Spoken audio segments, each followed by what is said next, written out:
زارۆکێک 13 ساڵی ji bin avahiyek wêrankirî hat rizgarkirin 228 demijmêran piştî artêja li Tirkiye û Sûriya dayî. û li Cindrêsê li Sûriya qurbaniyên artêjê di keş û hewayê sar de li benda alîkariyên mirovanî ne.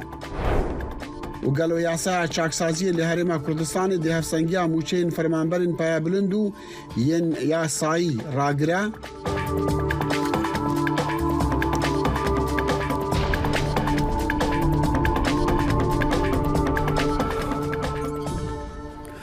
دم باش دخيل الشموهي في هذا من خوش جوردك ديك البرنامج كاديا كورت كونكشن جدنجي امريكا نها لواشنطن دمجمير حفتي سبيدا روجا بنشامبويا وزير دارفاي امريكان توني بلينكن دي روجا يكشم سردانا تركي بكا جوبو غوتوبيجان سربشتگيريا امريكا بشتي ارتجا مزن لتركيا قومي بردفكي وزارة دارفاي امريكي نت برايس دو چارشنبه گود بلينكن دي سردانا بنگهي عثماني انشارليك بكا كو امريكا دي جور آلیکاریان بگهینه ده پیرا بلینکن ده لانکاری گوتو بیجان لسر پشتگیریا بردوام امریکا جه ترکیه را بکات و ده گراوی یا یکم بج بو هفبنده ناتوی یا کتیکالین آلوز بو واشنطن را هنه دو چهارشنبه لانتاکیا زاروکک 13 سالی جبن آواهیکا یعنی کاولین آواهیکا ویرانگ بوی هاد درخستن زیدتری 228 دمجمیران پشتی ارتهجا بکشد لی باشوری ترکیه و لی سوریه دایی. ده دیمان ویدیو اندا ینکو جالی شارداریا استانبولی هاتی وشاندن تی دیتن کو جوانی بناو مصطفى جالی تی من هاوارچونی و هاتیا رزگار کردن لگورا هجمارین فرمی جمارا مریان به هفرا لترکیه و لسوریه گشتیا زیدتری 41,000 هفدم جی میلیون به میلیونان حوجداری آلیکارین مروانین الوان دوالاتان به هزاران جی راستی کشو هوای ساره زوستانی دبن. آژانس نتوین اگبوی رادگهینن کو زدتری 215,000 جنین دوجان جبر ارتجی یا کل شش صباتی لترکیه باشوری ترکیه و لسوریا دایی بر زیانی یعنی زیان مزن کتناو کاریگریا خراب جی یا ارتجی لسروان دیار بویا رخصتن جنان دبیجن پیتیویا جن و زاروکان به آلیکارین تایبت هیا لیکس گوی خو نادوان چالکوانا کا تفگرا جنین آزاد خانم گل جیهان شمشک جی آمده به مره جبو شپاندنا روشا جنو زاروکان و پیتیوین وان به تایبتی قال که سپاسیاتت کنج بو آمده بوناتا هون دبیجن کو کس گوی خو نادا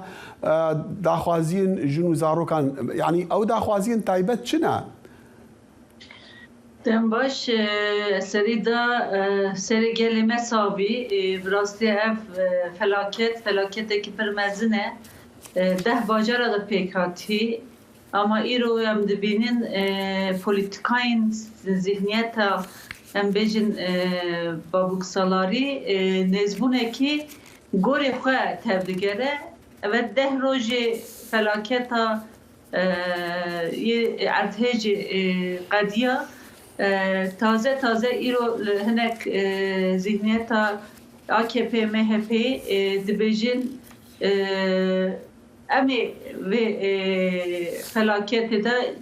بین آلیکاری بکن جیه بگیرن یعنی جی آلیگیری و فلاکت دخوازن به هر تکیلی دینین و آلیکاری هف بکن براسته تین آستک کرن ام سری دا گرک هنک و نجاری دا باشا مدخز بزانم كحوجهية وان خانمان وزاروكان جينها بتر بتشهيا كو دبيجن حوجي وان تايبت دمي في فلاكات دمي في كاراساتي كل ورود دا توجر جنن آزاد مدافعان یا خجدا بانگوازی هم پرانی براستی و فلاکت دا پر انسان بیالیه دا داخوازیان یه جیه ماین ام بیجن چادر و یعنی خانیین او پرافارویک بید او پر پیوسته دیسا آلیه جنا دا آلیه زاروکا دا داخازی جنان یه ام بیجن جلین خواهی کرنه یعنی جبو جنان پت دایکن ام بیجن زارکی وان هنه جبو زارکان بیزه زاروکان یعنی ام بیجن ماما جبو زاروکان وقتشتان پر پیوستیه ama seri da birasti deruniya او kesin ve felakete da mane gerek vi ali da aliye tendürüstü aliye birasti her tişt ihtiyacı her tişti heye ciboyi em tevgerincinin azat saziyecin ve hevra ve xavata dest bekin o herin cihen em bejin ev deprem ertejin Samsun'e bigire hatta mereşi ama hinek astengi em dikşinin evet bu duhujin hunci ditin le pazarcığı mesela alikari pır kurt bu ama em bejin ev zihniyeta خواست astengi Gul Cihan Hanım خواست بله ما دخواست مشمارة بجنكو أو جمالة أجانس نتوينية قبوي راد جهينة كودي بيجن زدتري 215 هزار خانمين دوجان راستي آلو زيان دبن أو جمالة راسته وصا مزنا أو هجمار راسته جنين أم بيجن ويبه فلاكيت جيانة براستي هر آلية دا ويغا داخوازيان هنه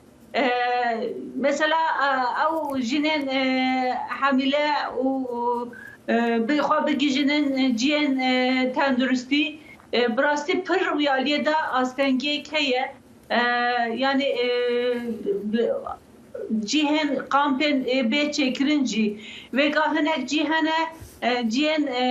هفپارن اما لوردا نخوشي دست بكريه نخوشي زاروكا نخوشي ام بيجن لاشي واندا خوريني او خورandın derketiye dibin vatıştan hemneji pevistin ev çar bacar pır zedetir mesela hatta Samsuri Meraşi o meleti Bandera Antep'e diloki pır zede arteş luvur tesir kiriye gerek bu ya jinci yani alikariye ki kurt Bandera bikin plansaziye mecihne ki eve ام خو بگیجن و جیان و آلیکاریا جنان و زاروکان چونکه جن و پر او که استثماری وکری استثماریه یعنی وی آلیه دا گرکنه کی بله گل جان خانم دمی ما کرد از خوازم بزانم يعني ما بهيست كو دو حكومتي بريار دا اكو دبستانا فالا بكن يعني اوي آلیکاریه بکن کو او زارو او جن يعني روشوان باشتر ببا Yani millet viyadiye de birasti dibistana tu vala biki alikariye ki biki ne başe. Çünkü tuhanacı mağdurdu ki dibistana da zar dukhuynen ye avejin ye üniversite xandavan üniversite ve dibistana dukhuynen tu bebi bixi nav van dibistana da jibo jiyana van ciyaki abnine rahat nine yani jiyana wan li burada edize detir perskireki bijin jiboy ev bir yareki ne raste jibome em dibej gerek jiyen da her had wanar ava bikin khaniyen da her had ava bikin ku kha jiyana kha nav yek ciye de yani pekbinin ama dibistan nusaninin mesela dibistan جبو علیه توالت دا راحتیه کی تنه لعلیه دا درششتنه دا یعنی خوارنه دا علیه مطبخ ام بیشن daha rahat و خو او بکن نینه yani. بله. چالکوانا تفکر جنان جرین آزاد خانم گل جهان شمشک جا آمده به مرحبا مگل که سپاسیاتت کن. ام سپاس کن گلس بای. جماركا چالکوان کرد به هلکتنا 24 سال بگرا گرتنا ریبری وان عبدالله اوجلان جالی ترکیه و دو چهارشنبه ل پارلمانتویا اورپی چالاکیک ل دار خستن رونشتنا پارلمان هات راوستاندن و پارلمانتار جهولی درکتن ده چالاکی دا کارتن بوینین او جلان هاتن آویتن و دروش من دیجی سروکی ترکیه رجب طیب اردوغان جی هاتن قیراندن. برنارد گوتا اندامك برلمانيا گوتا اجانسا بيا من فرنسي اي اف بي كو او چالاگوان آلیگرین پی کی کی بون ولتركيا كل تركيا قد غايا ودلستا روسيا يكتيا اوربيدا او جلان ريبري هاري ناس كريه سرهالداين كرد لتركيا 15 شباطا 1909 نهدا لكينيا جاليه كارمندين تركي وهاد قرتن ود خزيرانا همان صالي دا جزائي لدار فكرني جرا هات دان. جبو زانينا آگهين داوي لتركيا تايبجي بشتي بترجع حفتيه كي جي ارتهجن مزن امرو بكن هفكار اخوا اوزلم يا ساكونا ديسان الاستوديو بمره يا اوزلم روش دشوبيني ايرو تشاويا ايرو تشتاب تايبتي جي سردانا سكرتيري گشتي ناتو جبو انكري بامي ويتشيا بله براستی برای کو ام بچن سردانا ستولتنبرگا ام هجماری هری داوی کو افاده ریوبریا روشا آورته و فلاکت یا ترکیه را گهاند کو ایرو هجمارا قربانین اردهجه گشتی 36,308 حفت كيسان. هالبته بتني تركيا بتني بتركيا كهزارة لجورا عندنا نتفين يك بيجي لهر دولاتها لتركيا وسوريا بتواهي هجمارا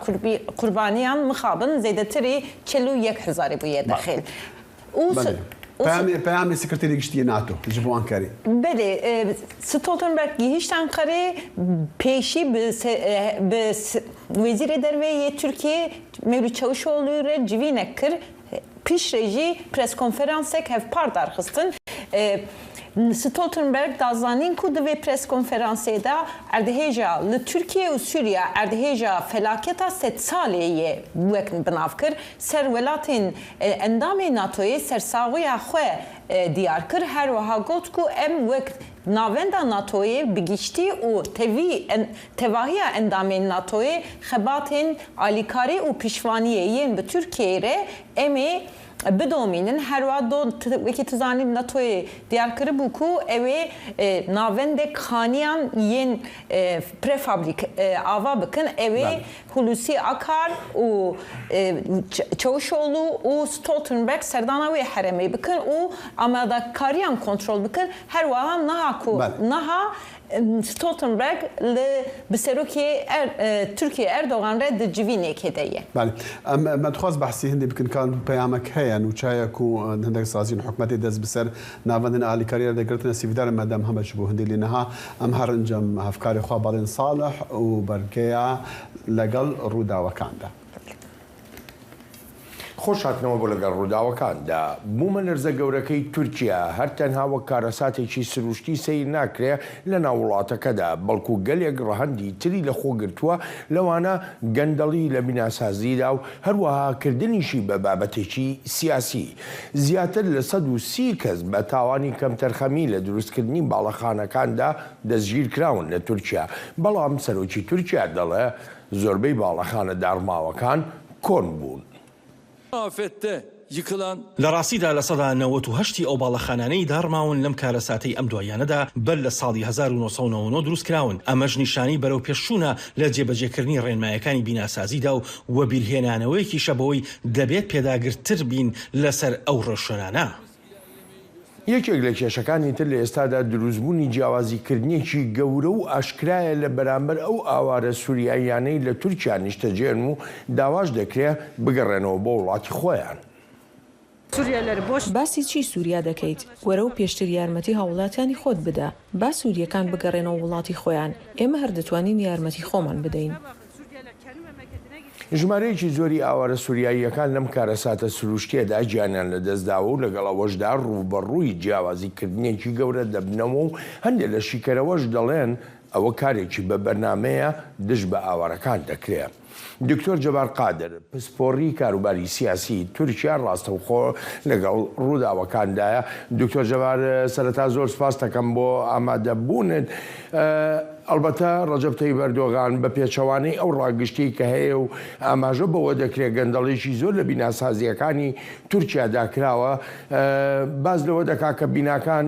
باڵەخانەکان هەمویان کۆن بوون. ئەم جۆرە لێدوانانەی سەرۆکی تورکیا هیچ شتێک لە قورسایی و بارگرانی خەڵکی لێ قەوما و کەمەکاتەوە بەڕای تۆ؟ نەخێر زۆر سپاسم کاتتان باش. ئەوەی ڕاست بێ هەموو هەواڵەکان، هەموو زانیاریەکان، هەموو لێکۆڵینەوەکان ئەوە دەرەخەن کە چاوپۆشی و پشتگوێ خستنی ڕێکارەکان یا کۆدی بیناسازی تورکیا بە تایبەتی دوای بوومە لەرزەکەی 1999 کە 17,000 کەس بوو بە قوربانی و بڕیار وابوو کە زۆر بەتونتر بیگیرێ، بەڵام بە پارتی داد و گەشەپێدان و ئەردۆگان بە تایبەتی بە مەبەستی ئەوەی کە بینایەکی زۆر بکاوە ئەمە ئەوە دەردەخای کە پێشکەوتنێک لە ئارادایە و دەستکەوتی بڵین حزبەکەی ئەوانە لەبەرەوە شتێکیان هێناوە کایەوە بە ناوی لێبوردن لە بیناسازی، واتە لێبوردن لەو خەڵکەی کە زیاتر لە 450,000 کەس سوودمەند بوونە لەو بڕیارانە. بۆیە ئەمە یعنی ئەوەندە بەڵگە زۆرە و دوای ئەوە زۆر لەو بینایانەی کە ڕووخاون و بینای تر بە تەکیانەوە هەیە ئەمانە هەمویان بەڵگەن کە ئیکۆنۆمیست و گاردیان و ئەمانە هەمویان یعنی زانیاری زۆر وردیان لەو بارەیەوە ئەم ڕۆژنامە گورانەش بەبێ بەڵگە قسە ناکەن. بەڵێ دکتۆر چەند جارێک لەم چەند ڕۆژەی ڕابردوودا گوێمان لە ئەردۆغان بوو، ئاماژە بەوە دەکا کە دواتر وەڵامی ڕەخنە و ناڕزاییەکان یا گلەیەکانی خەڵک دەداتەوە. هەر لە ئێستەوە ئەو ڕەوشە دروست بووە لە تورکیا، خۆ ئەو جۆرە بیرکردنەوەی هاتوۆتە ئاراوە وەکو چۆن لە کودەتاکەی مانگی حوتی ساڵی 2016دا وەکو دەرفەتێک بەکاری هێنا بۆ لێدانی نارەکانی هەم ئاکەپە و هەم هی خۆیشی. پێ دوایە ئەردۆغان ئەم جارش هەمان جۆرە سیاست دووبارە بکاتەوە لە دوای ئەم بوومە لەرزەیە؟ خۆی لەبارێکی زەحمەتدایە. ئەوە زاچکە کارە ساتەکە ئەوەندە گەورەیە و لێکەوتەکانی ئەوەندە زۆرن، لێکەوتەی مرۆیی، لێکەوتەی ئابووری، لێکەوتەی سیاسی و ئەوەندەش بەڵگە بەدەستەوەیە کە ئەوە دەردەخەن کە ئەم حکوومەتە گوێی بە زۆر لایەن نەداوە. لەبەرەوە ئێستا باس لەوە دەکرێت کە لێژنەیەکی قانونی دروست کراوە بۆ ئەوەی دەرچەیەک بدۆزنەوە بۆ نمونە هەڵبژاردنەکان 6 مانگ یا ساڵێ دوا بخەن، چونکە بە پێی دەستوری تورکیا تەنها لە حاڵەتی جەنگە مادەی 78 دەستوری تورکیا تەنها ئەگەر وڵاتەکە لە جەنگا بێ ئەو کاتە دەتوانن. بەڵام ئێستا ئەو هەوڵی ئەوەدایە یان ئەوەیە کە لە دواییدا وەکو دەڵێ ئاراستەی لێژنەی باڵای هەڵبژاردنەکانی دەکاوە. ئەوان هەر لە ئێستەوە باس لەوە دەکەن کە لە 4 ویلایەت بە تەواوەتی ناتوانن هەڵبژاردن بکەن و لە 6 ویلایەت بە شێوەیەکی جوزئی دەتوانن هەڵبژاردن بکەن. بۆیە ئێستا ئەو کار لەسەر ئەوواکە ئەگەر ئەو دەرفەتەی بۆ هەڵکەوێ ئەو کاتە وەختی زۆرە بۆ ئەوەی پەلاماری نەیارەکانی بدا. بەڵام ئەگەر هەڵبژاردنەکە ئەوە هیچ لە مانگی 5 ناکرێ، ئەگەر لە مانگی 6 لە 18 حوزەیرانە کرا ئەو کاتە ڕەنگ بێت دەرفەتی ئەو زۆر کەم بێەوە. هەموو ئەو کارانەشی کە کردی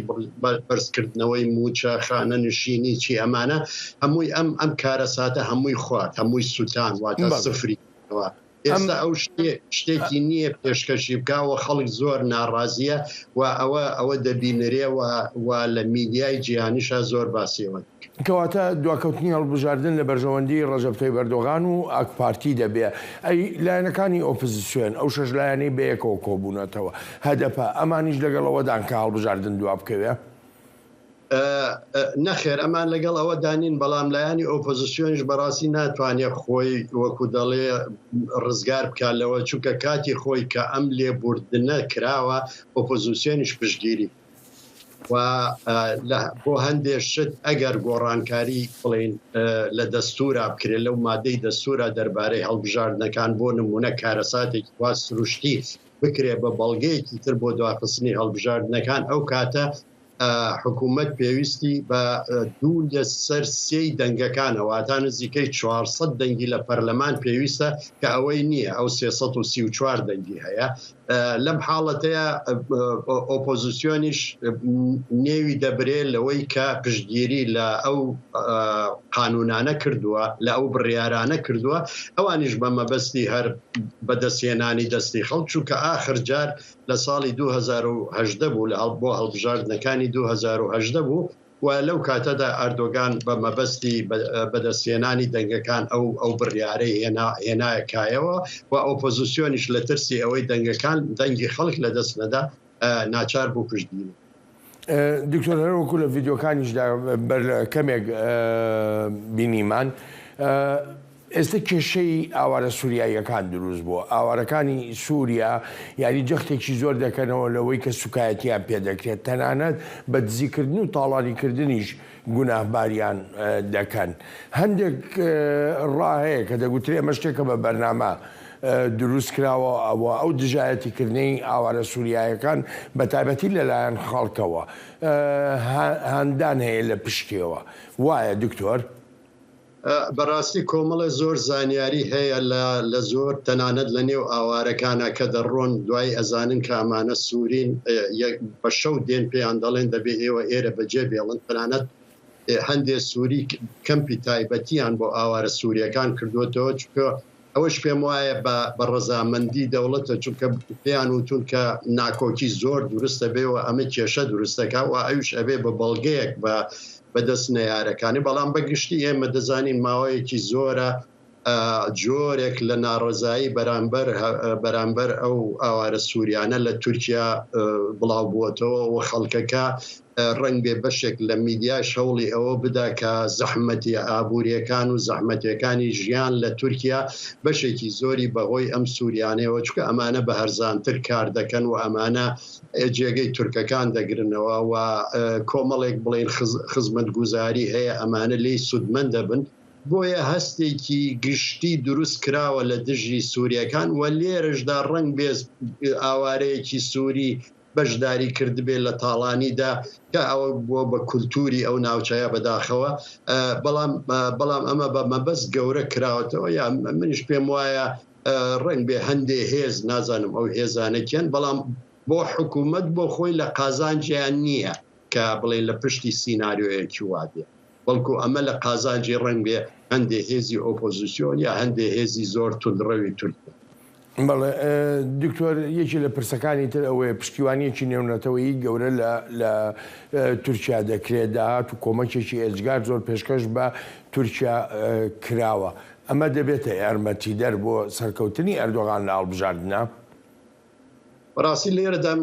پێویستە مرۆڤ باسی ئەوە بکە کە ئەردۆگان هەموو دنیای بە دوشمن دەزانی کە هەموو دوشمنایەتی تورک دەکەن بەڵام دەرکەوت چۆن دنیا بەهانای تورکیاوە ڕۆیشتوە کەس گوێی بۆ هینانەی ئەو نەدا نزیکە 74 دەوڵەت هەندێ هاوکاری دەوڵەتان تەنانەت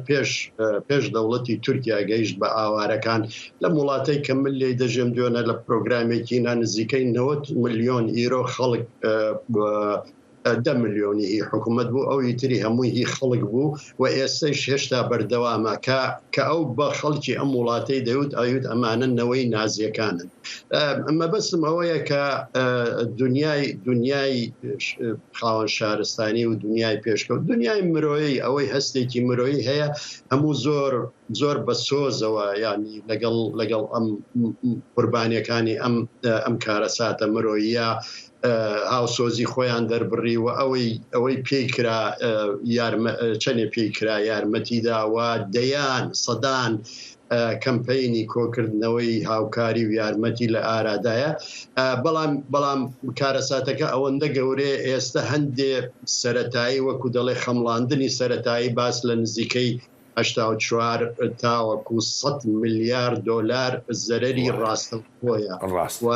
و نزیکەی 50,000 باڵەخانەی گەورە تەنانەت هەندێ شار بڕیاریانداوە دروستی نەکەنەوە لە دەرەوە شارێکی تر دروست بێت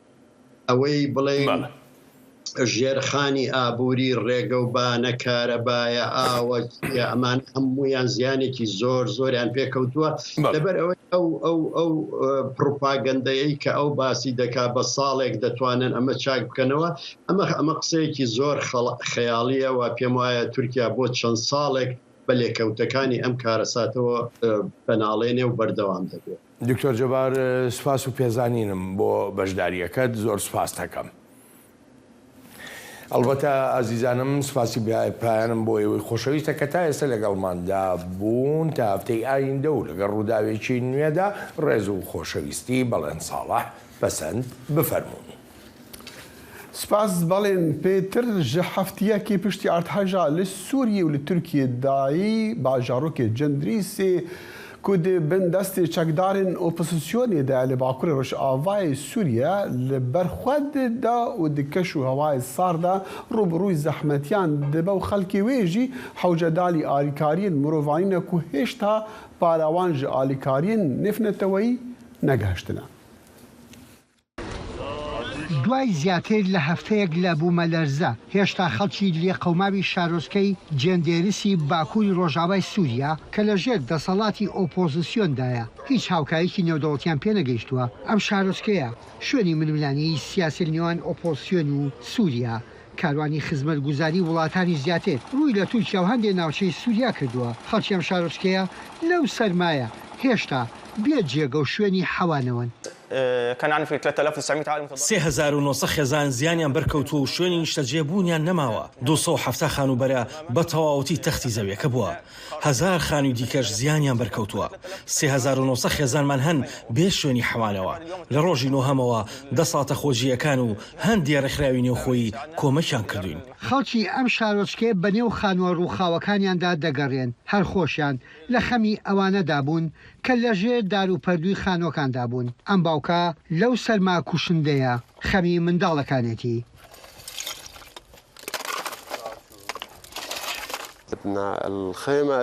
ئێمە زۆر پێویستمان بە چادرە. ئێمە دەتوانین بەرگەی سەرما بگرین. هیچ کێشەیەک نییە. دەتوانین لە هەر شوێنێک بخەوین. هیچ کێشەیەک نییە جگە لەم ژن و منداڵ و بریندارانی کە لە ژێردار و پەردوودا دەرمان هێناون کە لەوانەیە کێشەیان هەبێت. من تەنها منداڵەکانم داناون لە نەخۆشخانە جەستەی هەمویان شین بۆتەوە. شوێنی یاریگایەک لە شارۆچکەی ئەفرین بووەتە پەناگایەک بۆ 190 خێزان. خەوتن لەسەر زەوی و دەشێ هەڵکردن لەگەڵ ئەو سەرمایەدا چۆن بێ؟ هەموو منداڵەکانم نەخۆشن وەرەو ببینە. هەفتەیەک تێپەڕیوە من تازە لە نەخۆشخانە هاتوومەتە دەرەوە. کەسێکیشمان گیانی لەدەستداوە. دۆخی ئێمە زۆر خراپە. لەو ناوچانەی بەدەست ئۆپۆزیسیۆنی سووریاوەیە 12 ساڵێکە لە ململانیەدان لەگەڵ حکومەتی سووریا لەم بوومەلەرزەیەش هەر ڕێکخراوە لۆکاڵەکانی ناوچەکە ئاوریان لێداونەتەوە. هێشتا کۆمەکی نەتەوە یەکگرتوەکانیان پێنەگەیشتووە. ئێمە دەمانەوێت دەنگمان بگاتە هەموو جیهان بەڵام کوا هاوکاریەکان بەڵام هێشتا هاوکاریەکان نەهاتوون. دەی کوا هاوکاریەکان کوان؟ نەتەوە یەکگرتوەکان بۆ ئاوردانەوە لە ناوچەی بوومەلەرزەکانی سووریا تەنها ڕێگە پێدراو بووە لە یەک دەواازەی سووریەوە لەگەڵ تووشیا هاوکاری بگەێنێتە ناوچەکە کە ئەوەش ئالەنگیری لۆجستی و سیاسی خۆی دەخاتە ڕوو. یەحیا بەرزنجی دەنگی ئەمریکا واشنگتن.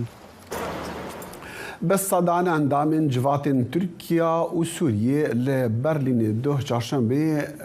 li deriyê Brandenburgê kom bûn û rêz li qurbaniyên artêşa heftiya borî kirin. Endamên civata Musulman nimêj kirin û spasiya dilxwazên Alman kirin yên ku heftiya borî ji bo alîkariya hewldanên rizgarkirinê çûne Tirkiyê. Serokê Almanya Frank Walter dê li roja duşembê di merasîmeka bir anînê da li ber deriyê Brandenburgê axiftinekê pêşkêş bike. ئایا پەیوەندیەکانی واشنگتن و بەغدا لە چه ئاستێکدان و ئەمریکا چۆن دەتوانێت یارمەتی بژانەوەی ئابووری عێراق بداتن بە تایبەتیش دوا بە دوای سەردانێکی چەترۆژی ئیجێگری سەرۆکوەزیران و وەزیری دەرەوەی عێراق دکتۆر فوئاد حسێن بۆ واشنگتن لەم وتوێژە تۆمارکراوەدا پێشتر سەرنگ حەمەد سەعید بەڕێوەبەری بەشی ڕۆژهەڵاتی ناوەڕاست لە پەیمانگای ئاشتی ویلایەتە یەکگرتووەکانی ئەمریکا دەڵێتن کە سەردانی ئەم جارە جیاواز بوو. یەکەم سەردانە لە 4-5 ساڵی ڕابردووە کە بوونی هێزی ئەمریکا لە عێراقا نایبە بە کێشەی ئەعلام و تەرکیزی ئەعلام ئەم جارە لەسەر لە ئاستی ئابووریایە. ئەم کێشەی کە لەم ماوەیە ئێستا لە بازاری عێراقا لەسەر مەسەلەی دۆلار و نرخی دینار هەڵبەتە درێژەکراوی کێشەی قوڵی عێراقا لە مەسەلەی مامەڵەکردن لەگەڵ دراوە لە مەسەلەی گەندەڵیە لە بابەتی ئابووریە کێشەکان دەرکەوتووە لە ڕێی دیالۆگی نێوان هەردوو لاوە کە لەلایەن عێراقەوە پێویستە بە شاکسازی تیابکە سەرۆکوەزیرانی عێراق ئەو لەوە تێگەیشتووە ئەوە ڕوون بۆتەوە کە حکوومەتی ئەمریکا مەبەستی ئەوە نیە حکوومەتی سوودانی بڵین بشکێنێ یاخود ئەزیەتی با یاخود زەرەر بە عێراق بگەێنێ و دکتۆر فواد وەزیری دەرەوە ئەوەیشی دووبات کردەوە کە هەردوو لا کۆکن لەسەرەوەی کە بە شێوازی تەکنیکی ئەو کێشەیە چارەسەر بکەن.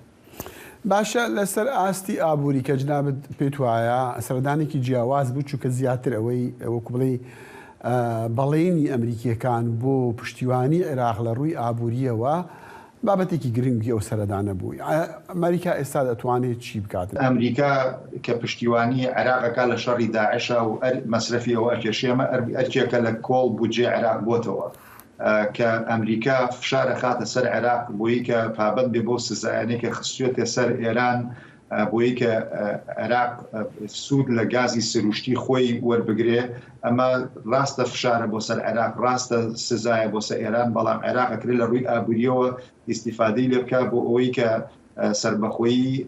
بڵین وزە بەدەستپێنێ کە داوا لە عێراقەکە سەرچاوەکانی وزەی بڵین جۆر بکات و فرە سەرچاوە بکات لەگەڵ وڵاتانی کەنداوە ئەمانە کە ئەمریکا ئێستا یارمەتی بات سێکتەری کارەبا لە عێراقا باش بکات ئەمە خزمەتەکات بە ئابووری عێراق بەڵام لە قوڵایی ئەم مۆزوعە ریفۆرمی ئابووریە کە پێویستە عێراق بیکە گەند چارەسەرکردنی کێشەی یاخود کەمکردنەوەی کێشەی گەندەڵیە ئەلەمە ئەمریکا تەکنیک و بڵین وەسایلیە کە توانێت یارمەتی عێراق بە. کاکسەر هەنگ حەزەکەم لە جەنابی تۆ تێبگەم بۆچوونی ئەمریکیەکان بەرامبەر بە ناکۆکیەکانی نێوان هەریم و بەغدا بە تایبەتیش لەسەر بابەتی غاز و گاز و بابەتە ئابووریەکان و بابەتی موچە و ئەو شتانەکە وەکو بڵێ کاکڵی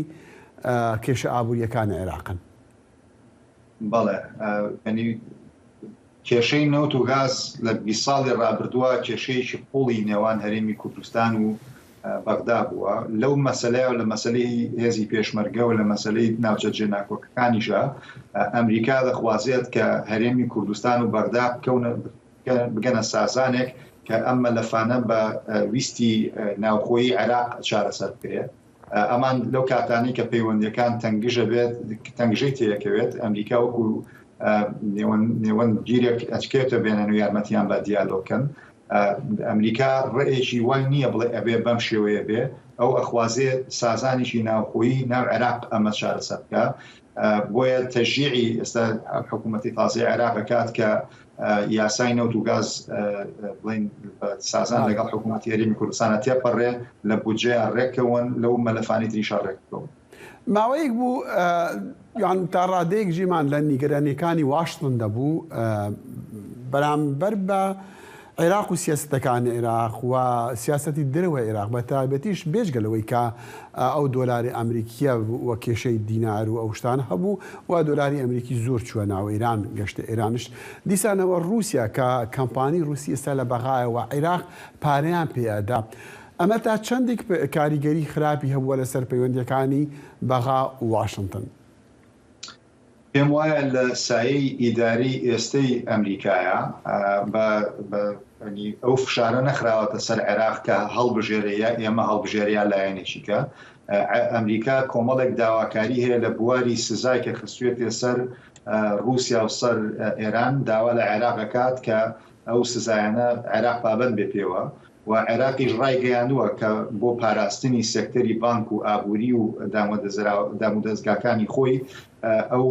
پابند دەبێتەوە بەڵام لە دیالۆگیشا لە کاتی ڕابردووە عێراق هەنێک ڕێگەپێدانی وەرگرتووە لە ئەمریکایە بۆی کە هەنێک بوو زە و شتیکە لە ئێران وەربگرێ لە بارودۆخی رووسیا و عێراقا دکتۆر فواد کە لە کاتێک لە پەیمانگا قسەی کرد باسیەوەی کرد کە لە گەڕانەوەیانە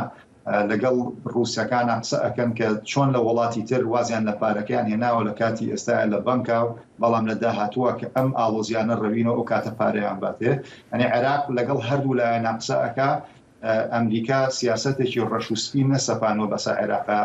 جگە لەو مەسەلەی سزایانە کە عێراق هەڵبژێرە لە بینی ئەمریکا و شوێنی پێاس عێلاقی استراتیژی هەیە لە نێوان عێراق و ئەمریکایە بەڵام پانتاییەکی گەورەشەیە کە عێراق بەرژەوەندی لەگەڵ سین و وڵاتی تریشە ڕابگەێنێ. سەرنگ حەمە سەعید بەڕێوەبەری بەشی ڕۆژهەڵاتی ناوەڕاست لە پەیمانگەی ئەمریکی بۆ ئاشتی لێرە لە واشنگتن لەگەڵ مام زۆر سوپاس. سپاس بۆ باشکار. ئەمە بەشێکی وتوێژێکی تۆمار کرابوو لەگەڵ کاکە سەرهەنگ درێژەی ئەم وتوێژە لەسەر ماپەڕەکانی دەنگی ئەمریکا دەبینن. حکوومەتی هەرێمی کوردستان ساڵانێکە نەیتوانیوە موچەی فەرمانبەران بە تاوەتی یان لە کاتی خۆیدا بداتن تەنانەت مانگی ڕابردوو پێدانی موچەی خزمەتگوزاری بۆ سەرجەم فەرمانبەران بۆ ماوەی دەڕۆژ دواکەوت ئەم کێشە ئابووریە تا چەندێک کاریگەری کردووە سەر چینە جیاوازەکانی کۆمەلگا پەیامەری دەنگی ئەمریکا ئەحمەد زێباری ئەم پێداچوونەی کردووە. هەر کاتێک موچەی فەرمانبەران دوا دەکەوێت یەکێک لەو پرسیارانەی کە ئاراستەی وەزیر و پەرلەمانتاران دەکرێت ئایا موچەی ئەوانیش دوا دەکەوێت یاخود گرفتی قەیران و کەمی موچە لای وەزیر و پەرلەمانتارانیش دروست دەبێت پرسی دواکەوتنی موچە و قەیرانەکان لەگەڵ وەزیری هەرێم بۆ کاروباری پێکاتەکان باز دەکەم. وەکو یەکە یانی بەش دەکەەوە بەش ناکە ئەو بەسەرشکەیە بەس وەکو یەکە یانێ کە هیچ جیاوازێک نییە کاریگەری لەسەر هەموو کەس دروست دەکات. بەهۆی کێشە و ئاڵۆزیەکانی نێوان حکوومەتی هەرێم و بەغدا فەرمانبەران تووشی گرفتی لێبڕین و پاشەکەوتی موچە و دواکەوتنی هاتن وەک کار بەدەستانی حکوومەت باسییانەوە دەکرد. فەرمانبەرانیش ئاشکرای دەکەن کە لە ساڵی 2014 تا ئێستا 34 موچەی پاشەکەوتیان لای حکوومەتە 12 موچەی کامل 10 مانگ بەلێبڕینەوە. نازانم چیانی چیە بوو. لەگەڵ پەرلەمانتارێکی سەربەخۆ لە گرفتی قەیران و موچەی پەرلەمانتاران دەکۆڵمەوە پەرلەمان ئێستا لەم دەقەیان نەخێر بەڵام ئێمە ئیلتیزاماتی ترمان لەسەرە خەڵکەکەمان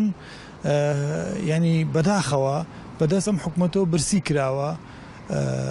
موچەی کەمە ئەگەر و لە کاتی خۆشیە بدرێت هەر کەمە باشی بژێوەکەی ناکە ئێمەش ئیلتیزاماتمان لەسرە خەڵکی جوان ڕاهاتەوە کولتورەکە ڕاهاتوە داوا لە ئێمە ئەکا ئێمەش ئەبێ سەخی بین لەگەڵیانە. سعید هەرکی ئەندامی لیژنەی دەستپاکی پەرلەمانی کوردستانی عێراقا لە فراکسیۆنی پارتی دیموکراتی کوردستان بە دەنگی ئەمریکا دەڵێت لەوانەیە ڕەوشی ئەندامی پەرلەمان زۆر باشتر بێت لە مامۆستا و پێشمەرگەش بەڵام ئەندامی پەرلەمان گرێبەستە لەگەڵ حکوومەت بۆ ماوەی 4 ساڵ. حکومەی ئەم هەڵبژێر دراوێت خەڵکینە نوێنێت خەڵکینە ڕەنگە کۆمەڵی خەڵکی تەوەقعات لە ئەندام پەرلەمانە هەبن ڕەنگە ئەم موچی کوتوارگیری دێن وەکو پێویست ڕەنگە بە شێویش نەکەتن وڵا ئەندام پەرلەمانژێ هەی کێشە و گرفت نین. ناردنی 400 میلیارد دینار لەلایەن دادگای فدرالی عێراقەوە بۆ هەرێمی کوردستان ڕاگیرا موچەی مانگیەکی ئەم ساڵی فەرمانبەرانی هەرێمیش دواکەوت بەڵام چاودێران بە هەدەردانی مڵک و سامانی گشتی بە هۆکاری دواکەوتنی موچەی فەرمانبەران دەزانن و داوای چاکسازی زیاتر دەکەن. ئەحمەد زێباری دەنگی ئەمریکا هەولێر. ئایا یاسای چاکسازی لە هەرێمی کوردستاندا تا چەند توانیەتی باڵانسێک لە نێوان موچەی فەرمانبەرانی پلە باڵاکان بەراورد بە فەرمانبەرانی ئاسایی ڕابگرتن فەرمانبەران پێیان وایە هەڵبەتە کە هیچ عەدالەتێک نییە. پەرلەمانتار عەلی حەما ساڵح ڕاستەوخۆ لە هەولێر لەگەڵماندایە سوپاس کە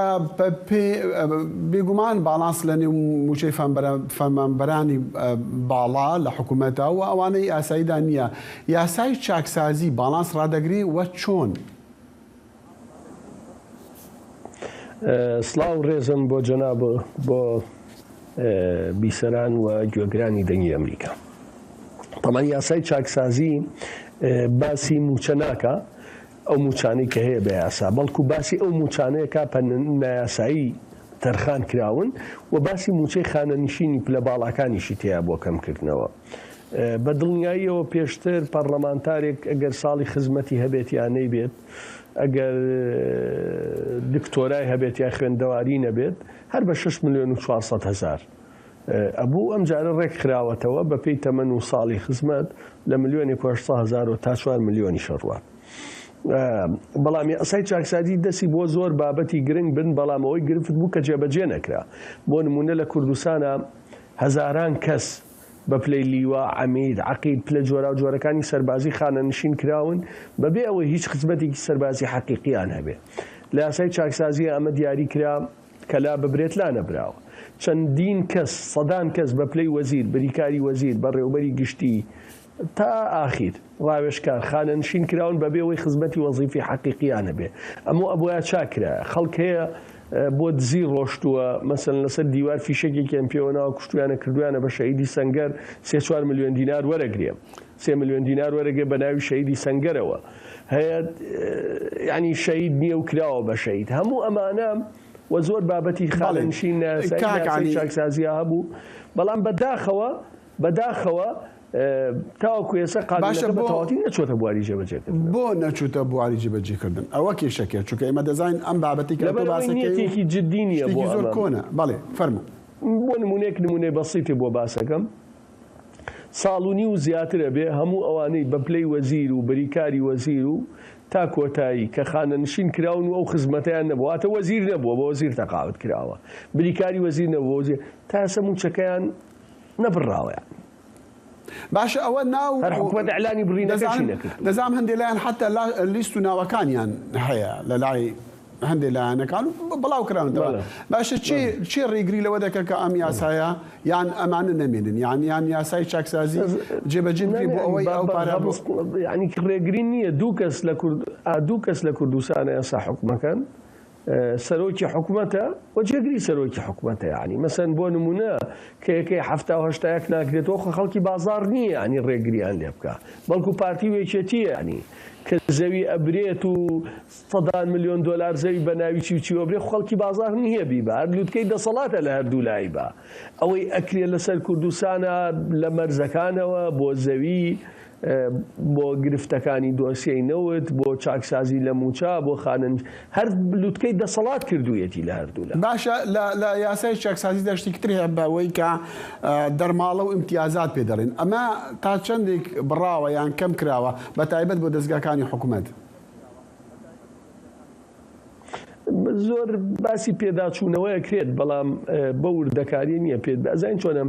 ئاستی گەندەڵی یا ئاستی عەجز گرفتەکان زۆر لەوە گەورەترە کە بێ بە نسریەی وەزارەتێ دائیرەیەک لە 3 ملیۆن دینار و بکەی بە ملیۆنی دینار لە سوار و بکەی بە ملیۆن. من یەک نمونەی بەسیتی بۆڵێ. خۆ حکومڕانیش موچە زۆر گرنگە، ژیانی خەڵکە، بەڵام حکومڕانیشان موچە نییە.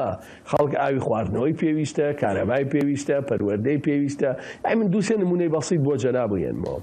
973 پرۆژە لە سنووری سلێمانی ئەوە چەند ساڵەوە ساون، ینی هیچ ئیشێکیان تێ ناکرێ، هەیە لە 80 تەواو بووە، 70 تەواو بووە، هەیە 60 تەواو بووە. مەسەلەن 2 ساڵە حکومەت هێرێم هیچ دەرمانێک بۆ سنووری محافظەی سلێمانی نەکڕیوە، ئەبێت لە داهاتی خۆیان بە خۆیان ئەڵێن داهات نییە. ینی لە سلێمانی وە ڕێ بۆ هەولێر، لە هەولێرەوە دیەی بۆ سلێمانی و خۆیان لە جەبهە بیت، ینی جادە و ڕێگاوبانی نییە. سەرباری هەموو ئەمانە گرفتەکەش هەر گرفتی موچەش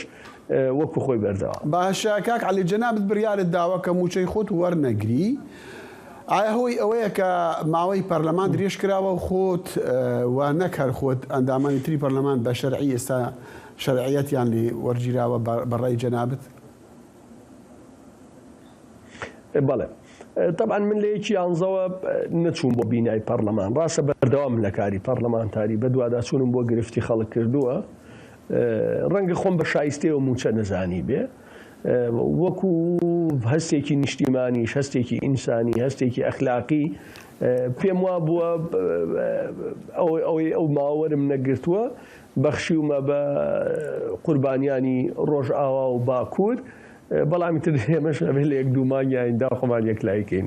بەڵێ هاوکارە زووترین کاتیشە، ینی بەم شێوێن هاتووین بەردەوام. بەڵێ هاوکارەکان لە پەرلەماندا دەڵێن هاوکارەکان لە پەرلەماندا وڵی من بە ناوی خۆمەوە قسەکەم ینی من بە ناوی خۆمەوە قسە باشە تۆ پێ وایە پەرلەمان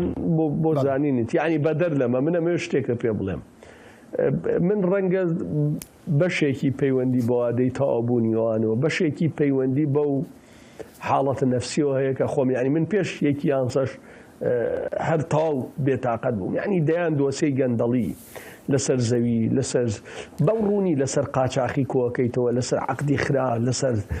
هەموو شتێک کۆکەیتەوە لە پەرلەمانیشی لەسەرەکە ئەینێری بۆ حکومەت ئەینێری بۆ دەستەی نەزاهە بۆ داواکاری گشتی کە نەتیجەی نییە دیسان خۆی ئینسان لە نەتیجە شعورە یعنی وانە شەی وایە ینی خەفەتە خۆی لەولاوە ڕەنگە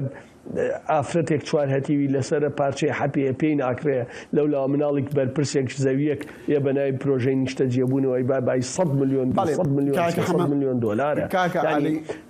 ئەمانەوە کەیتر لە دەتیجێڵی لە شوێنێکا منیش مراجعی خۆم کەمەوە باشتر باڵێ بەڵام ئەمەش کێشەی چەندەها ساڵی ئێستانیە و کێشەکان سیاسین و کێشەی دەسەڵاتە کێشەی هێزە بەرحاڵ پەرلەمانتار علی حەمە ساڵح لە هەولێر لەگەڵمان بوو زۆر سوپاس بۆ کاتی جەنابەت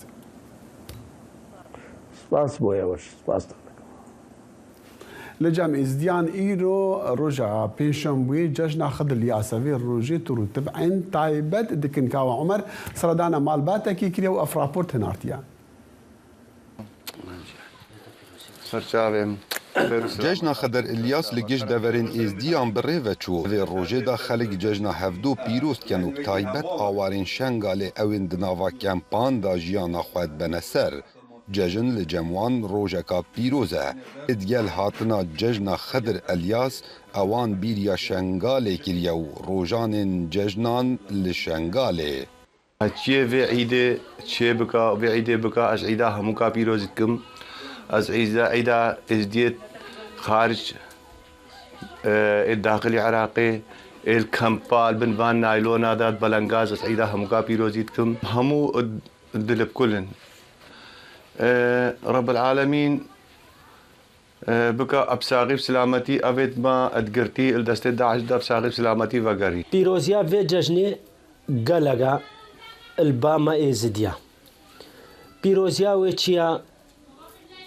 سێ ڕۆژاب ڕۆژید بن ئیرۆ عیدە دەشەمێ و سێشەمێ و چارشەمێ ئێزدی نەهەمی ڕۆژید بن هەری ئێک و خێراخوا Roja berî cejna Xedir Elyas da xarneka taybet dihête durustkirin ji balkavaniyên navmalê ve û ku dibêjne pêxon ji hev corên danûdikakan dihête amadekirin û ev xarne ramana berhemê cûtiyaran û bereketa wan det. هەرە بەری ئەم گەینە متقەلینە دوورا ئەجە دوورا گارس دوورا دێنتکە زەبە شاید بەتیخا ئێد گولا ما هەتات بنە هەفت شکل ومتكنني فيك الخيرا نافي خد الياسم هيرن ومتدنازاروك Cejna Xedir Elyas îro di nava milletê êzdiyan da hat geran ku bi rojeka pîroz dizanin li demê sibê cejna hevdû pîroz ken û her kesekê kêşek li gel hevalê xwe hebîtin lê diborîtin û awarên êzdî lavat ken ku êmnahî û pêkvejiyan vegerîte şengalê. Kawa Umer dengê Emerîka دشتا نينوا ركال روشل أكثر نافدار أمريكي كوببو سمبولا سكسي لسر آستي نفنتوي لسر آستي جهاني بشتيكو د 1 مليون years BC د بجلين بيكيني دركتبي ولا شوي خيادة كرده چارشنبه أو دجي 82 سالي دا مر وغرا داوي كر اف خانما اكتر ركال وشل كو